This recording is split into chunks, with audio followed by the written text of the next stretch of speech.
কি অবস্থা দাদু?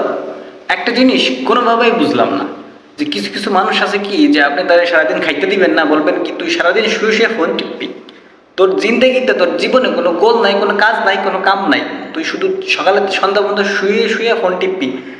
দেখবেন যে তার শরীরে কোনো ক্লান্তি নাই, তার শরীরে কোনো ক্ষুধা নাই, তার শরীরে কোনো চাওয়া পাওয়া নাই, সে সারাটা দিন বসে বসে শুয়ে শুয়ে ফোন টিপবে, কখনো তার আমও হবে না। আমি এই লোকদেরকে নিয়ে খুবই আসলে কনফিউশনে আছি, যে আসলে ফোন ওরে নষ্ট করতেছে না ও ফোনটা নষ্ট করতেছে। আমি বুঝতেছি না আসলে যে এই লোকটা সারাদিন বসে বসে যে ফোন টেপে, ওর ভিতরে কোনো অনুশোচনা নাই, কোনো অনুশোচনা কাজ করে না। যখন তার কাছে জিজ্ঞেস করবি কিরে তুই কি সারাদিন বসে বসে ফোন টিপিস, কই না আমি তো ফোন ধরিই না। মানে এমন একটা ভাবতে হবে, এমন একটা কথা বলবে, মনে আছে কি যে তুলসীর পাতা, মানে 7 বার দুধি ধোয়া তুলসীর পাতা, তুলসীর পাতারে 7 বার দুধ ধুলে যেমন একটা অবস্থা হয়ে যায়, ও এরকম একটা ভাব করবে যে ফোন কি জিনিসটা কোনোদিন চেনেই না, ও দেখেই নেই।